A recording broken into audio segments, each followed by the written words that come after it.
record, and there we go. All right, welcome everybody to Accuracy in America. I am Don Irvine. I'm joined by my remote co-host, Brian McNichol. Good morning. Hello, deplorables, drags, despicables, and dog face, pony soldiers, and coke junkies. And what was it? What was this? He was interviewed by someone who was part of the National Association of Black Journalists remote convention. And Biden is given this interview, and he says, the guy asked him, did he take the cognitive test? And Biden goes like, come on, man, I didn't need to take the cognitive test. Did you take a test for cocaine before you came in here? Are you a junkie? And the guy's like, he sort of elided over it. But then he says, he goes, I don't need a test to prove you have to watch the end of it. It's like the jokes write themselves. Is that to prove my physical or to say my mental fitness. It's like, okay. This is why Joe has to stay in the basement and not do any interviews. He can't. And now, he has like the New York Times scheming to not let him debate, right? They keep writing pieces, say, oh, we don't need debates. And now the Post is getting in on it too. Debates don't show us anything. That's not really it doesn't give us the kind of person who needs to be president. And, Trump just lies. And so if you can't, Tom Friedman said, if you can't get Trump to agree to have real-time, on-time fact-checking during the debate of Trump, not of Biden, but of Trump, then Biden shouldn't do the debate, right? It's like, you guys are nuts, man. Yeah. Okay. So since you've gone there, we will stay there for a minute. This is amazing. All throughout the history, at least from my perspective, maybe the same thing as for you, but the media looks forward to these things. They this pomp and circumstance for them. They get a lot of face time. You get 2 or 3 people doing the questions and whatever. They can make themselves stars if they aren't already stars, out of doing this. And now, because we're talking about Joe Biden, they're like, oh, well, we really don't we should do away with debates. It's really a bad idea. Yeah, it's not good at all, and all this kind of stuff. And it's really funny, Joe Biden enters the picture as the nominee, and all of a sudden, all media is like, if we let him debate, this is not going to go well at all. And they're doing everything they can. Now, there's not. I don't know if is there any real conclusive evidence that a presidential debate necessarily swings an election one way or the other. I think Mitt Romney would argue that there is. I think maybe Hillary might argue that there is. But here's what I want to ask you though, along this line too, that how much of an effect will this debate have? I had been going along on the hypothesis that this was going to be really important for Trump because Trump could rip up any Democrat upside down. It would be easy for him. This is a great moment for him. But now I'm beginning to wonder, with the early voting, how much of an effect that is going to play into this, that by the time the debates come into play, how many people have already started to mail in their votes? Right. That's one of the things. Trump wanted to have 5 debates and start them early so that, most of them would be done before there were any mail-in votes. Like, let people factor that into the decision. Biden, of course, didn't want that. Trump wanted some alternate formats, like get rid of the moderators, right? They tend to put the thumb on the scale one side over the other anyway, right? And it's like, it's not a show about the moderators. It's a show, they really just need somebody to introduce them, ask mutually agreed upon questions and go Lincoln Douglas, let's really hear these guys hash out issues and see how they reason and so forth. They're both open books. Biden's been here 50 years. Trump is, probably the most well-known person in the world right now. But how do they respond to this stuff and let them, agree on the questions, that way you don't get we're not looking for gotcha there. We're looking for, how do you think about these issues? What will you do going forward? Right. So, now I guess he's said that he will do the 3 Commission on Presidential Debates debates. Trump has both, and I guess Biden said he would yesterday. But it's not. The other thing is to remember is it's not Biden is not the nominee yet of the Democrat Party. Presumptive nominee still. Right. And he there's some speculation. There continues to be some speculation that he might not be the nominee, and some of that is picked up in recent weeks.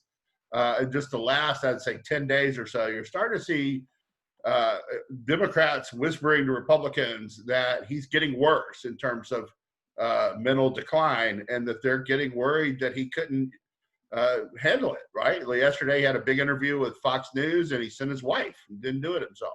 So, I mean, we're not going to run this, with Jill being the debate, right? Jill is not who's running. Joe is running. So, I mean, they can get away with that a little bit on stuff, but, people are going to want to see him. And if it looks like he's chickening out to Trump in any way, it's over, Yeah, I want to ask you about that because I actually didn't know anything about this Jill Biden thing. I happened to see a little bit of it this morning when I was at the gym, and I'm like, okay, from what I could see from the closed captioning, it sounded like she was doing a fairly decent job. But who interviewed her? Do you remember? I mean, what? I do not. I just saw the clips of it too. So, that's interesting because, I mean, Chris Wallace had called out Joe Biden after Trump had, because Chris Wallace has been pretty tough on Trump, but Trump has been willing to answer the questions, and it's let the chips fall where they may, right? I think he just did this other one the other day with Axios. But Biden, this is where he should be. He needs to come on there, and he needs to face a guy like Chris Wallace or whatever, and then go through this process. Jill Biden, we know Jill Biden, at least from an interview standpoint, is probably going to be far more competent, but she's not the candidate. She's not the nominee. That's right. And so this, and Chris has pointed that out. He's like, Trump doesn't always give me straight answers, but he does sit there and take all the questions. Right. He like whatever I ask him, he gives me an answer one way or the other. And Biden doesn't seem to be able to do that. And he said he is going to invite Biden onto his show every week. And every week so that means that every week the campaign is saying he's not available every week. So I mean, Trump at some point Trump will just start tweeting. He won't go on Chris Wallace. He's scared of Chris Wallace, and there won't be anything he can say. He's too busy addressing 10 people in his basement or something. Yeah. I mean, there's, the enthusiasm gap, 73%. This is a poll that The Guardian published the other day. 73% of the people who say they're voting for Trump are enthused about it. 41% of the people who say they're voting for Biden are enthused about it. More importantly, 10% of Biden's voters said they could change their mind. Only 4% of Trump's do. Those are big numbers, especially the enthusiasm gap. I go back and forth on how much that means because no matter how fired up you are, in theory, you only get to vote once, right? I'm real enthused about my one vote, and I understand that like on election day, it comes down to, like I will tell you a story. In 1984, I pulled up to vote. It was a dark, rainy, cold night, Louisiana. And that was the Mondale-Reagan election. And I had to park and I had to walk about 100 yards across the street into the polling place. And I was going to get drenched by rain on dinner break from work and not be able to change. And I'm sitting there getting my voter registration stuff together to go in. And the guy comes on the radio and says, Reagan has already won enough states in the East that he's going to win. He can't win. You can't lose, right? So I just pulled off. I didn't go vote. It was over.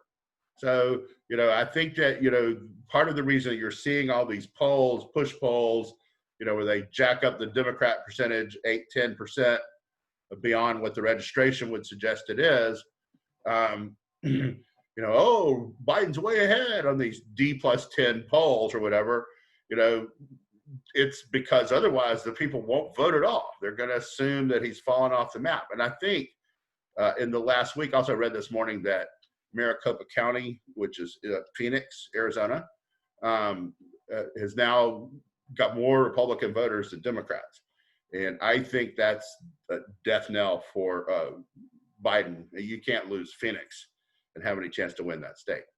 So I don't know. I think they're in. I think they are in some trouble. I think that in the last week or so, it's really started to turn Trump's way.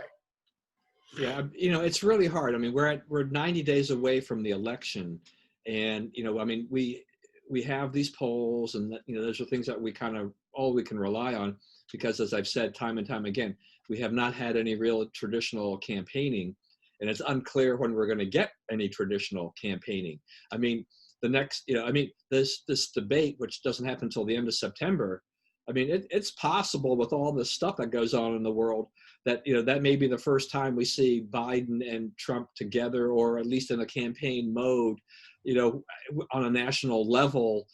At this point in time, it's just really unclear, what's going on with regard to that. I mean, it doesn't hurt Biden as much as it hurts Trump in my mind, because I think that's where Trump really whips up a lot more enthusiasm. He gets a lot of mileage out of rallies and things like that.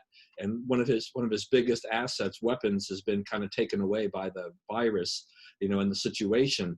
But since we're on the campaign, I do in conjunction with this, and you made a good point about, in terms of when Reagan, had just wiped, he was just wiping the slate clean on that, and changes that networks and things like that were going to made afterwards to hold back on their reporting, and they continue. I think even on the exit polling, they basically pulled back on those kinds of things to not give an indication of what's going on there, or what the pulse is, to not influence, because we have the East Coast and the West Coast, coming in, and so you have hours of difference coming up when the votes are reported in.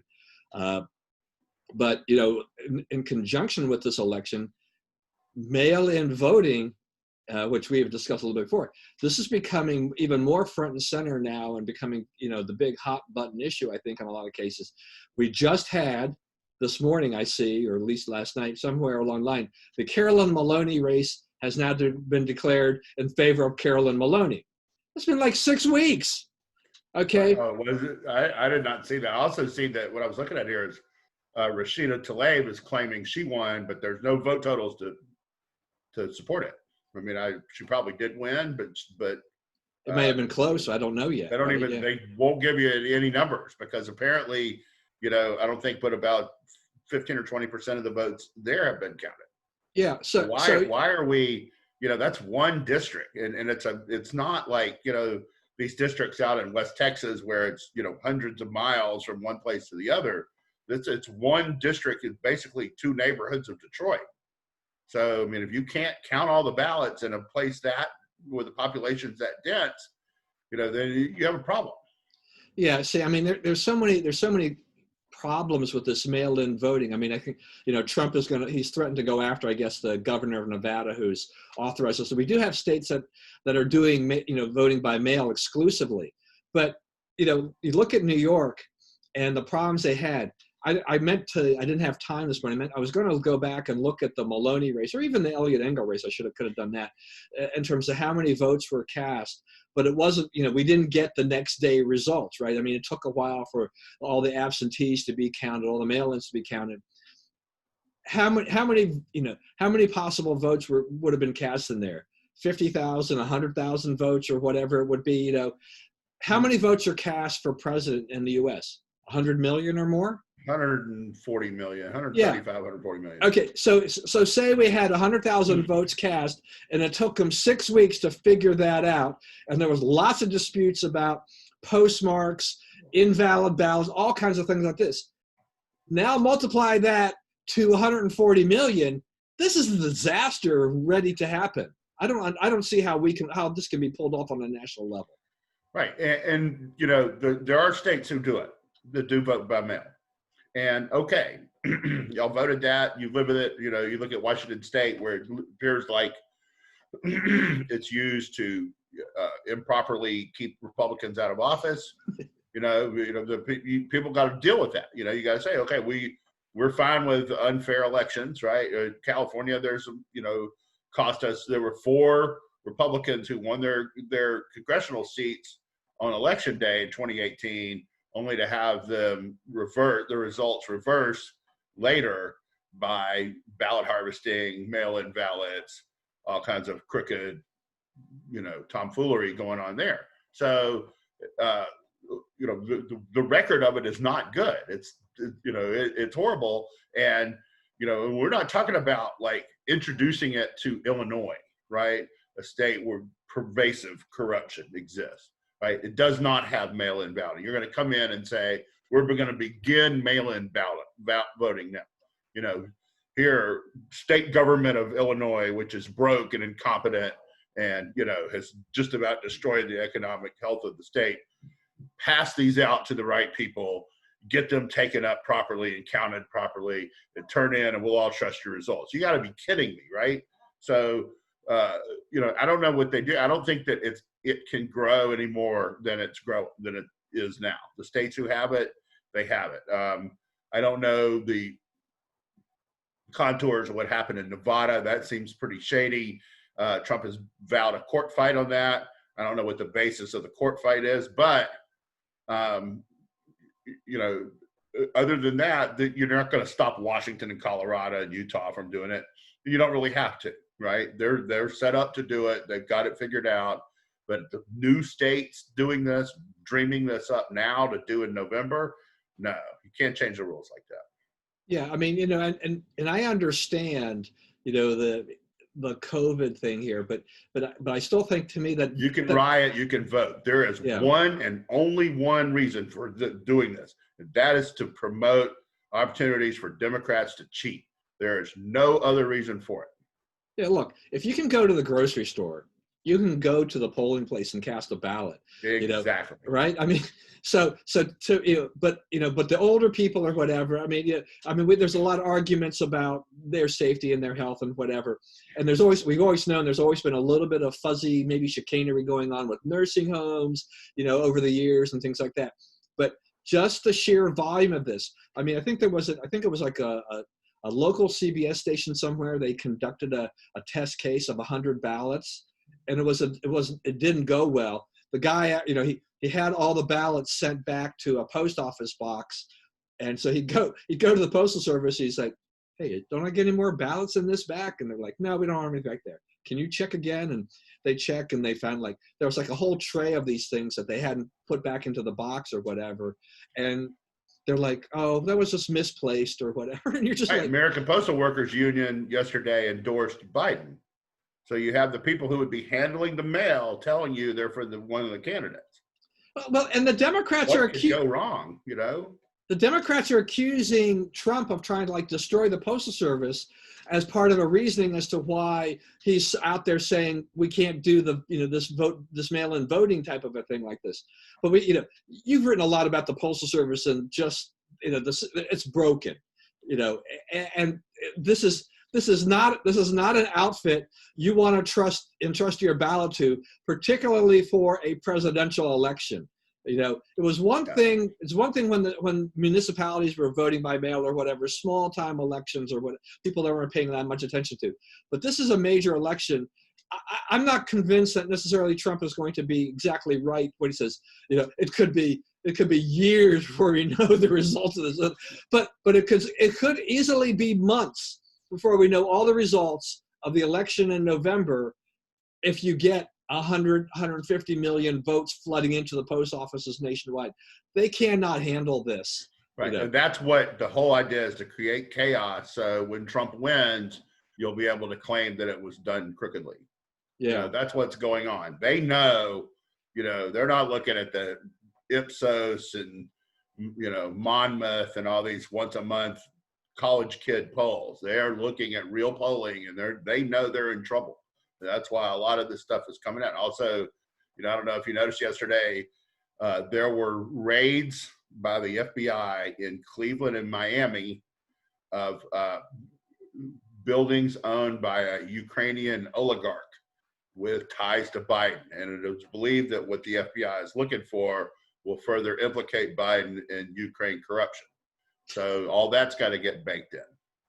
Yeah. Right? Plus, also, the president said yesterday or the day before that he said the findings of the Durham investigation will take your breath away, which means he must be seeing, they must be moving toward an end game on that, and they're telling him what's coming, right? So Durham may be ready to tell us stuff sooner rather than later. Yeah, the other thing about all of this too is just how, if the Democrats are to me, if they're so confident that they're going to win this thing, then they're also fear mongering about Trump won't leave office and we're going to need like military and police intervention to drag him out of the White House. Right. They're not going to leave. They're not going to take it well either. Right. Yeah. They haven't accepted the 2016 result yet. Right. So, let's do 2016 first, and then we'll worry about this one.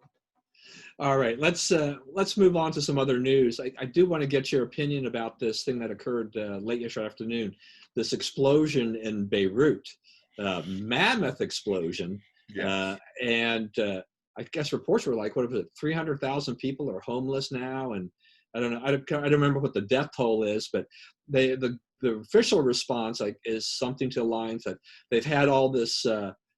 These chemicals, there's ammonium nitrate, all this stuff in a warehouse for 6 or 7 years, basically explosive material that went up.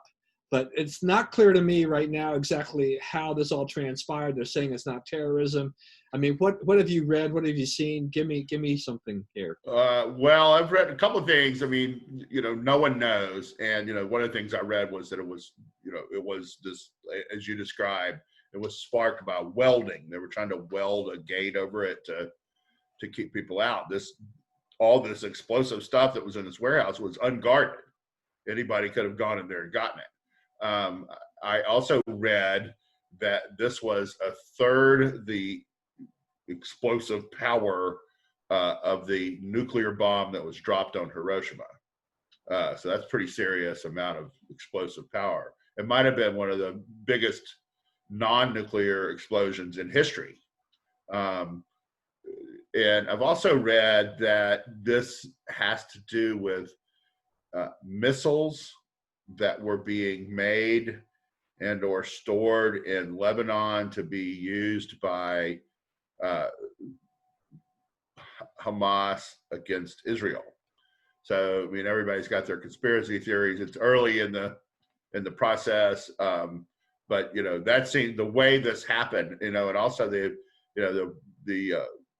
Iranians are having a lot of problems securing their own nuclear facilities and keeping things from mysterious little accidents from happening to their efforts to make nuclear weapons that they are attributing to the Israelis. Apparently, I don't know that Israelis are who is guilty.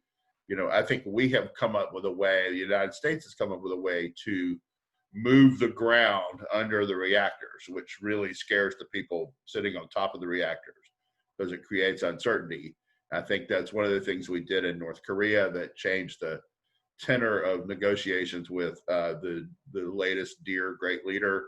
And I think that could be what's going on here. I don't know if we're responsible or others. And again, it's all speculation. I'm just telling you that these are things that are being speculated. There is no, we obviously don't know yet. Right. You're right. And that's why I think, normally something like this would also shake up the stock market a little bit because they don't like this kind of instability potential. But I think they're basically saying, well, you don't know enough either. We're going to take the government line for now. And so the market was now doing its own thing based on earnings and vaccines and other things today. So they have discounted the news. NASDAQ set another record yesterday, right? Yeah. Yeah. Stock market wise, I mean, I've been in the stock market for, 30 years, and it's interesting to watch, but this is one of those points in history where the market is being largely driven by just a handful of companies, Apple, Amazon, Google, Netflix, Facebook, all these guys, I mean, because they've all done very, very well. And so their results drive the market. It's getting a little, there was a lot of comparisons to the Nifty 50 back in the 70s when I was just a lass and, or lassie. Is it lass? Lass. You're a lad. Lass is the woman, right? Or girl. Lass is the woman. I know. Are we on here? Yeah. Anyway. Well, we can talk about transgender issues next.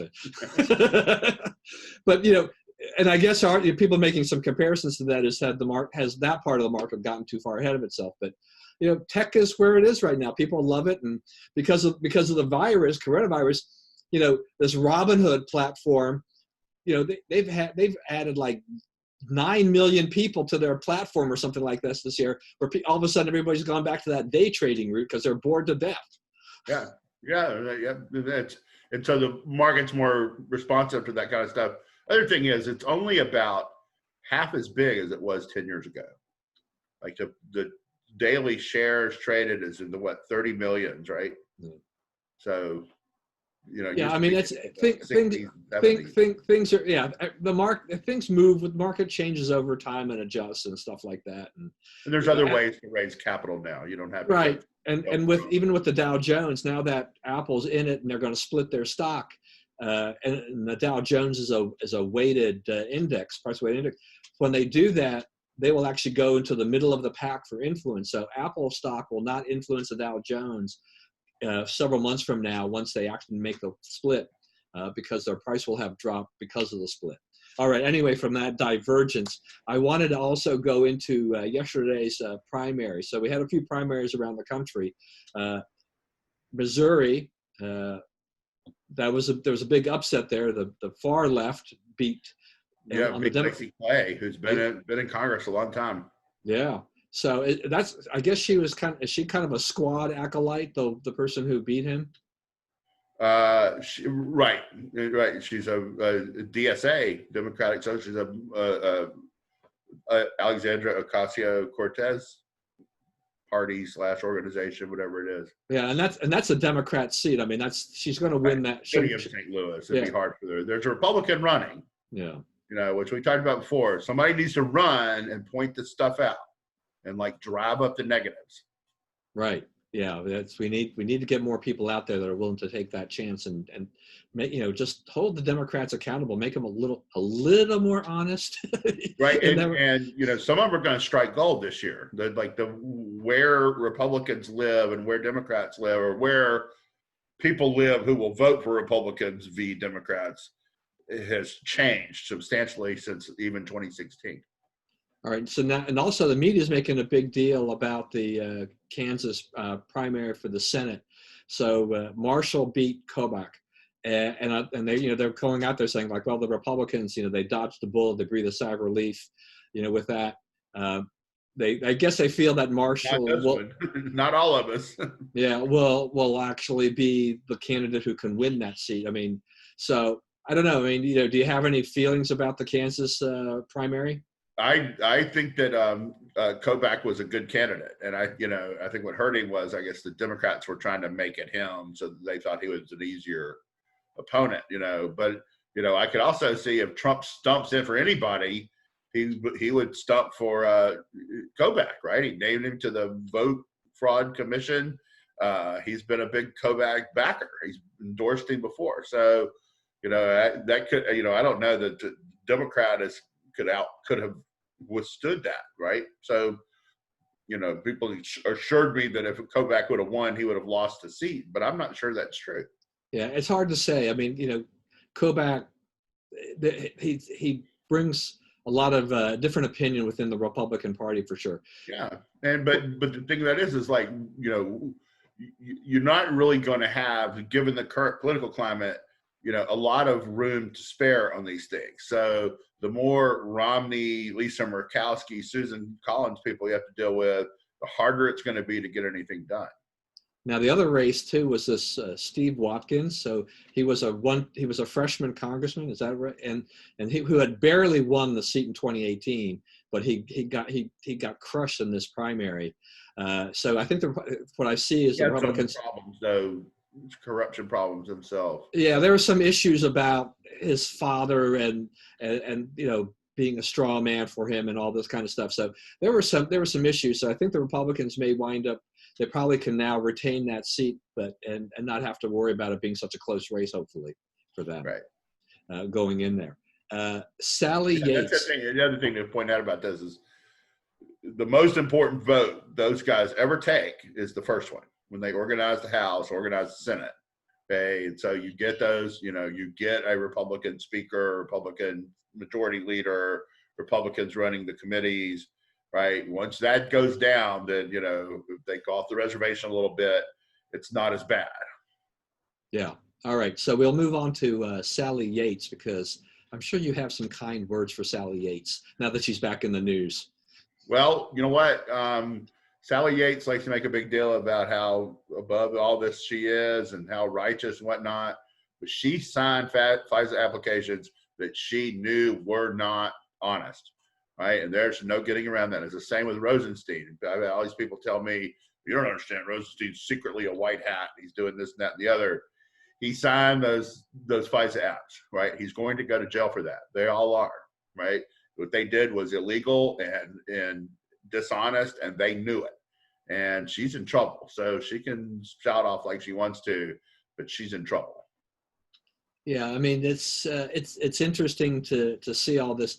I don't know how many people are paying that as much attention to this now as before, but I think people need to be reminded about, you know, Sally Yates and who she is and what she did, and just, you know, how the media and others really tried to, you know, I mean, she became a heroine for the media, for the left. Right. And she came, you know, but how did that happen? Refused to do what the president, her boss, told her to do. You refused a lawful order. And it ended up being, we ended up testing it in court, and court upheld Trump, as it usually does. You know, Trump has a big, good record in court. So Yeah, I didn't put it down here, but I figured that you might have something for me here, which is just for us here. Which is any updates on Michael Flynn, where we are with that? Yes, there is an update. The Ninth Circuit, or I mean, the Fifth Circuit, or the DC Circuit. One of those guys. Third one may be accurate. DC Circuit voted to hear the appeal, the judge's refusal to dismiss case. The judge in the case, to catch people up. Flynn pleaded guilty. That he tried to withdraw his plea. The Justice Department said, we agree, we should not have prosecuted this, and they should dismiss the charges. The judge said he would not do it, asked a 3-judge panel to look at it. They decided with Flynn's attorney. So then he asked for en banc, which means the whole DC Circuit will be involved. And I think it's 9 judges or 11 judges, Something 11 like judges that, maybe. And he was granted en banc review. So they're all going to hear the case and decide whether it is. I continue to think that the anger at this judge may be misplaced, because one of the things that bothers him about this, there are 2 things that bother him about this. One is Flynn pleaded guilty and then allocuted to the crimes, and then explained exactly what he did and how it was illegal and how it is that he knew it was illegal. Okay. So when he withdraws the plea, you know, did he lie when he said those things were legal, right? It was illegal, and that he did an illegal thing. If you're now saying, you know, I'm not guilty, didn't you lie to the court then, right? And you wanted them to accept your guilty plea and give you a light sentence, which they had agreed to do, right? Did you lie to the court? Okay, that's a legitimate question. The other question is, did the government withhold information from you, that exculpatory information? Would you have known your chances of getting off of this crime were far better than you suspected they were if you'd have had all this information? Answer to that appears to be yes. It also is possible, but not definite, that his attorneys, the attorneys who were working for him, were Covington and Burling, same attorney law firm where Eric Holder works, right? It may be that they did not do everything they could to get him off, get him out of this, right? As soon as he changed counsel, things started to happen with rapidity, right, in this. So I'm not sure that, there's a long way to go on this. It'll be interesting. It could be that what Judge Sullivan wants to do is get an explanation about why he didn't, why he told the court he'd done all these things and now says he didn't, and B, examine the conduct of the prosecutors and possibly even his first defense counsel. Yeah, and I'm glad actually you said that about the of how he pleaded guilty and then withdrew, and then saying, well, I'm not guilty. But, because that has been something that has been, I think about it, I'm like, wait a minute, my initial reaction is like, okay, but you said all this stuff. You admitted to this in court. And now you're saying, no, I'd like an explanation for this. So, I don't blame the judge for wanting to get to the bottom of this. Right. And so his claim is that they were going to prosecute his son and they'd broken him and he had to sell his house and all that. But it's like, that doesn't have anything to do with whether you lied to the court. However you got to getting there and making these claims in court, if those claims aren't true, then we have stuff to talk about, right? Yeah. All right, moving on. I know this is because I know you're making these videos somewhere, TikTok. I can see you busting a move on TikTok somewhere, Brian.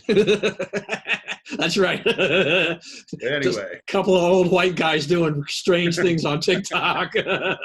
But anyway, so that could get TikTok kicked out of America. There, I start dancing on it. It'll be by popular demand. Exactly. So, apparently Microsoft had been in talks with TikTok about at least the U.S. operations for a while. President Trump and Secretary of State Mike Pompeo have been all over TikTok because it's owned by ByteDance, a Chinese company. And just like anything else with an app, information is being gathered when you use the app. All kinds of stuff that, every time we use any kind of an app, we are giving away a certain bit of information to the owner of the app, which they then can anonymize or do whatever. And they can use that market information. They can resell that information, et cetera, et cetera. So this is not a great big secret, except one of the issues here is just that it's a Chinese company, and where exactly is that information going to there? National security issues have come up and things like this. So I love what Trump did on this was just that, okay, I'm going to give you till August 13th or 6th or whatever the date was to get this deal closed and all this, but we expect to get some money out of this deal. And I thought, this is, to me, that cracked me up. I'm like, exactly what is he planning to do there? He's like, when the sale price is going through, he's going to extract a commission to the Treasury, and then the rest goes to ByteDance or whatever. But Microsoft stock shot up like 6% when this was announced that this potentially could happen. So that was a big, somebody pointed out on Twitter that when Microsoft stock initially shot up, their market value increased by like $75 billion. The deal they have in the works with ByteDance is for like $30 billion. So the stock market had already given them more than they were going to pay out, for doing this. Is this a good thing, bad thing? I mean, is the administration going in the right direction in trying to ban TikTok? There's been a lot of blowback from young people and other things, but where do you stand on this? I don't think that we need the government to pick our apps for us. If it's a security risk, tell the American people, and they can decide for themselves whether they want China to have their data, right? If you want to say it can't be on any DoD device or whatever, okay, I get that, right? But I think that we're meddling in markets and we're dictating sales to an American company, and then we're wanting to cut off the sale, because it's a forced sale. It's at a smaller price, right? Yeah. So this doesn't sound, I don't think this is necessary. I don't know enough about what it is they exactly fear, right? So I have people say, national security implications. Like, okay. We used to just take that at face value. The government tells you something's a national security challenge, we back off, right? I don't know that I back off anymore. I want to know more. I want to know, what do you mean by that? What kind of challenge, what it is you're exactly worried about? Because I don't necessarily see it in this. Well, this is the thing. I mean, you're right on this, because part of my problem with this, with this move or potential move is just, it sounds like we're behaving like the Chinese government has behaved to Right. Yahoo and all these others, where they banned all kinds of things. Okay, so I don't get overly upset when they do this, because it's almost an expectation that the Chinese government will do it, because they don't want freedom in their country. They don't want they don't want anybody discussing anything that's against the communist regime. So they just outright ban all these things. Yeah, We're not the Chinese government. That's right. And I guess that the lefties are claiming that there's some girl, Kate, somebody who sings anti-Trump songs or something, and it's all about banning her anti-Trump songs. Oh yeah, I don't even know who she. I don't remember her. Know who she is. I don't remember her. I was actually listening to a tech podcast. I forgot her name, but the podcast people, who are generally not conservative people, they were saying that actually there was somebody said, I don't understand Trump when I see him, but when she does her thing, I understand him fully. And somebody else was pointing out too that actually there is a large group of pro-Trump youth on TikTok. They produce a lot of pro-Trump stuff. So right. It seems to be not something that's going to work right. I mean, look, we're on Zoom. We use Zoom, and there were a lot of complaints because the guy behind Zoom is Chinese, and they're saying, right. well, China could be watching us right now. Yeah, they could be doing all this kind of stuff. And so Zoom, they started working on the encryption process. Apparently it's a lot safer now than it was before. So, but I wasn't going to fall into those conspiracy traps and theories. But this is what happens right now, is that I haven't seen any deep, just incontrovertible evidence that says the Chinese government is basically getting everything that ByteDance is getting. The guy, you talked about going for a lesser value. The owner, the guy behind ByteDance, he was saying that his goal, he really thought that he could make TikTok into a bigger platform than Facebook, and that's big money. But he's now being forced, in essence, to divest a huge part of the operation at a below market price, in essence, to Microsoft. This is going to be a boon to Microsoft. If Microsoft seals the deal, this is great for them, because in the social media space, they don't have anything. Facebook and Twitter have and Snap, they've crushed everybody. YouTube, through Google, and so this is huge for Microsoft. And this is not something I think the government. I don't think either one of us. We're free market capitalism guys. The government shouldn't be going in here and doing this.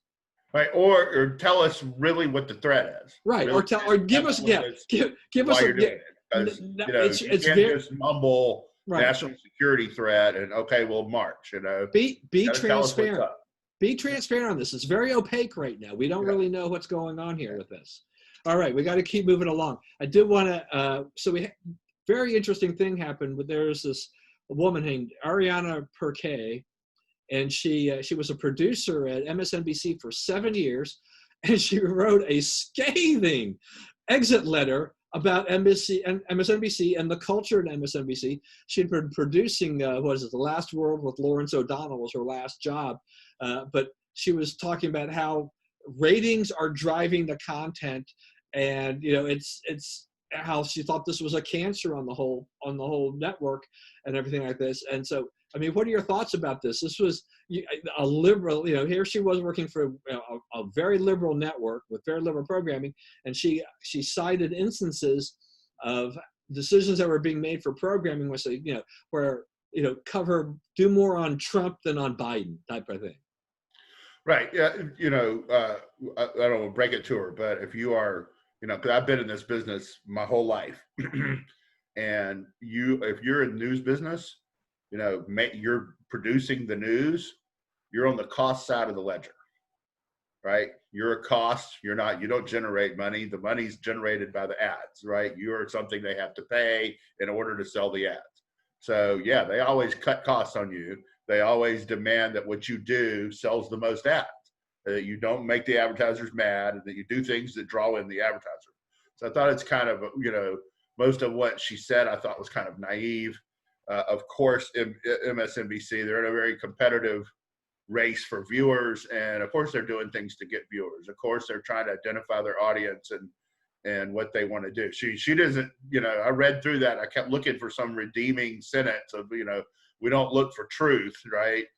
We look for this other stuff, and I really didn't see it. She just sort of, woke up to the commercial aspect of her job and kind of didn't like it, but I don't really see anything here that moves me. Right. That was the other thing too, is that, I mean, I from what I could see, and you can correct me or at least help me along here a little bit.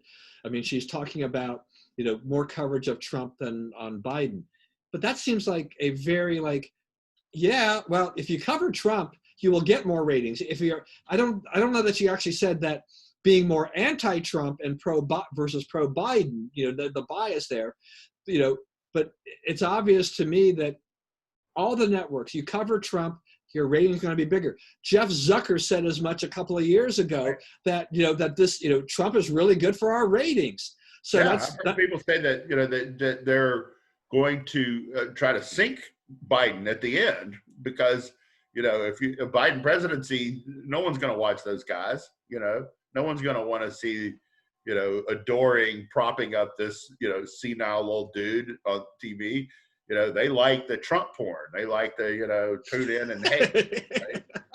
Yeah, no, but it's right. I mean, the thing is that the media, they want Trump out for a lot of reasons. But if they get Trump out, if they actually succeed in November and they wind up with Biden, their ratings are going to go like this. It's expensive. So it's an expensive that is going to cost them a lot of money. Yeah. Right. That's exactly right. Yeah. So I don't think the reporters, the on-air personalities have thought that part of it through, at this point in time.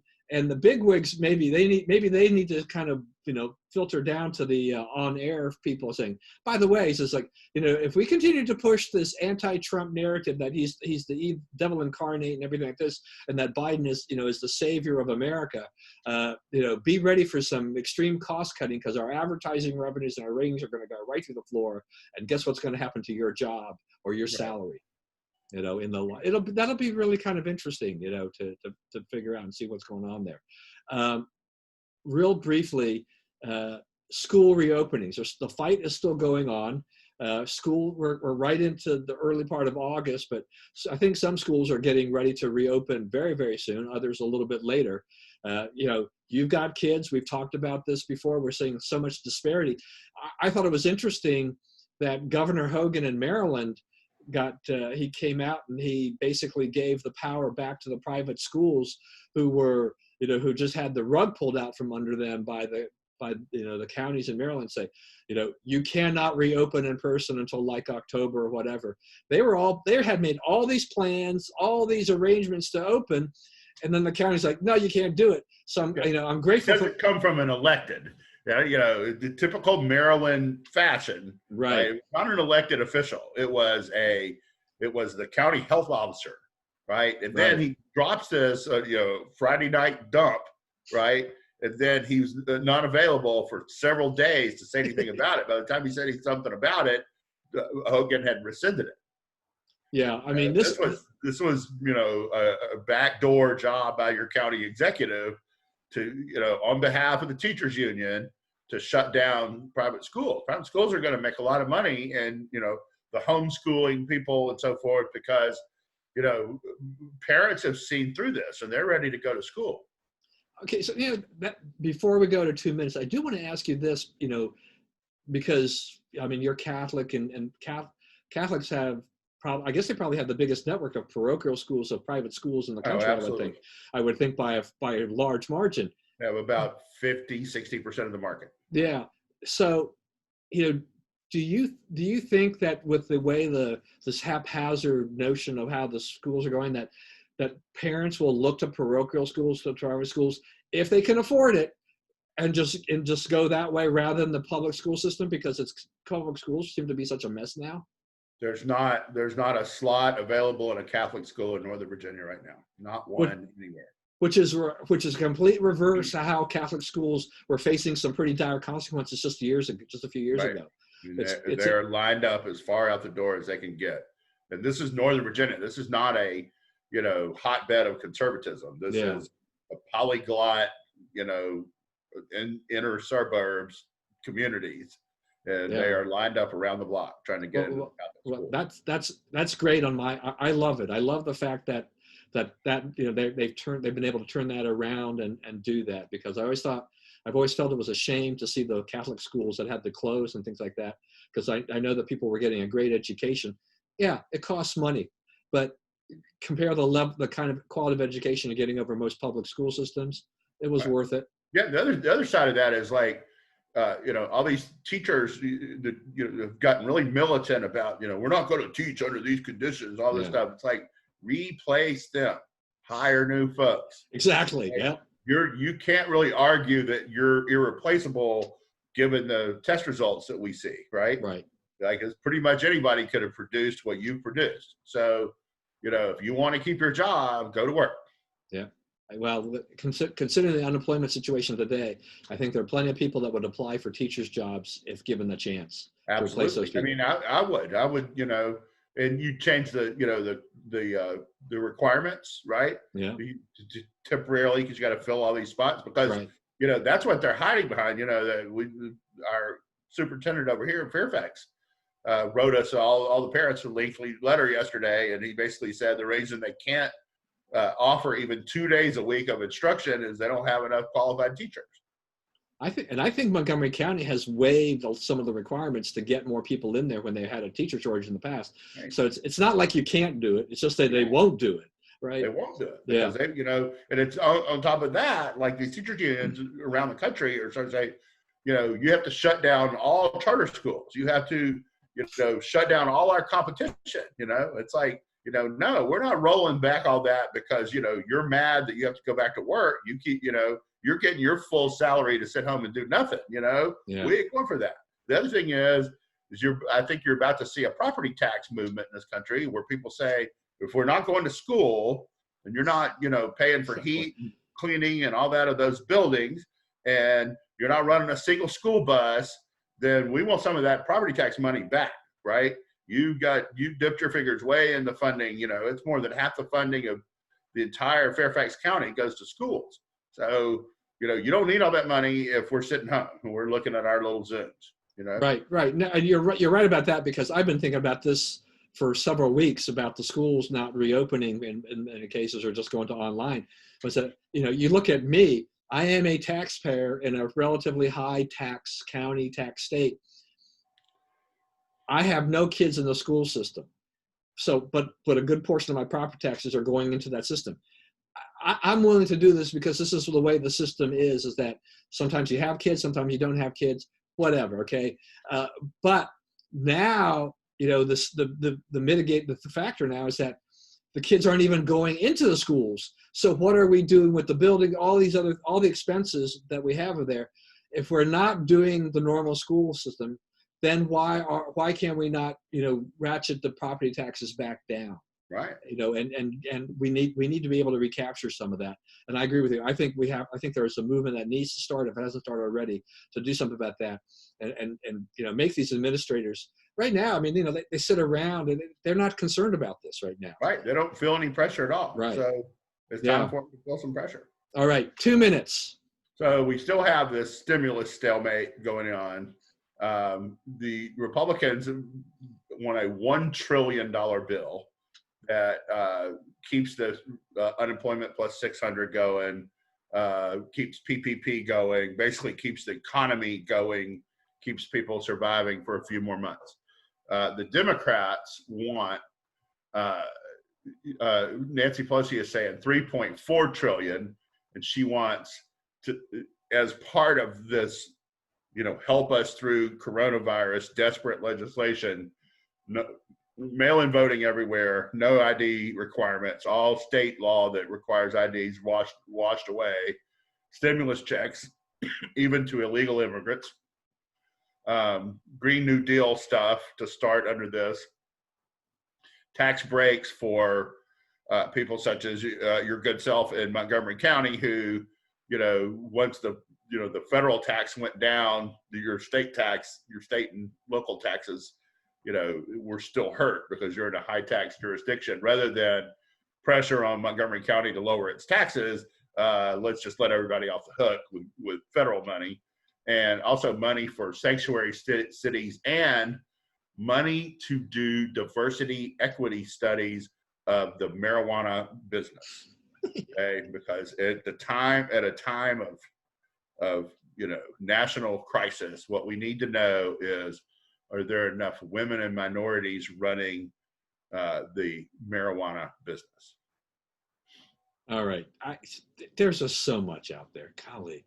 All right. Yeah. So I'll throw this out because I didn't put this on the list because I forgot about it. I saw it briefly this morning. I didn't even pay attention to the person's name, but there was an op-ed in the New York Times talking about how we have to rename species of like birds because many of them are named after the Confederate people. It's like, are you kidding me?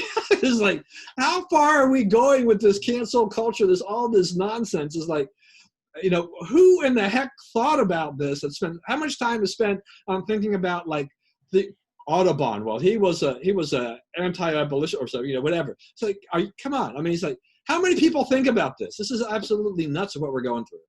Yeah. All right. Be unhappy that we can always gin up excuses for it. That's right. That's right.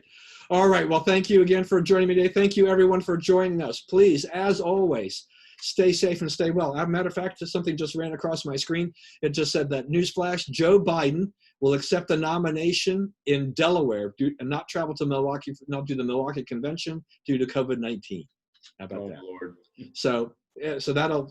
I mean, I think the other report was that Trump might accept it in the Rose Garden or something. So maybe who knows? We'll have to see what the news develops here. Anyway, so stay safe, stay well. Do not let anyone tell you that we do not live in the greatest country in the world, because obviously we do. And God bless America. We will see you again next week.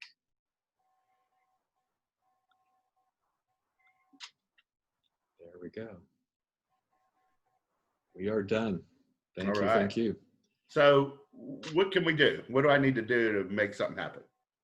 Yeah, this has been a slow process between Doug and Spencer of trying to get some of the technical details ironed out, because I'm still waiting for them to say, okay, what are we going to do on converting the Accuracy in Academia website to Accuracy in America and making Accuracy in Academia a part of that website and redesigning some of the elements to all that kind of stuff, those things, because we need that so we can have an ability to actually start populating it with other stories. Because right now it's just Accuracy in Academia.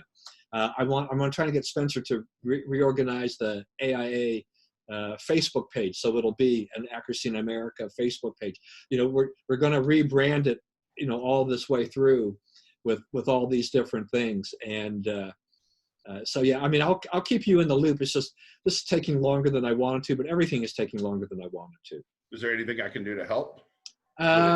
Getting some copy to put up there, Yeah, let me talk to Spencer and Doug, and maybe what we should do is create a chat group with all of us, and we can start throwing around more ideas and speed it up. How about that? Okay. All right. We'll talk to you later. Thanks for everything. All right. You too. We'll see you. All right. Bye. Bye-bye.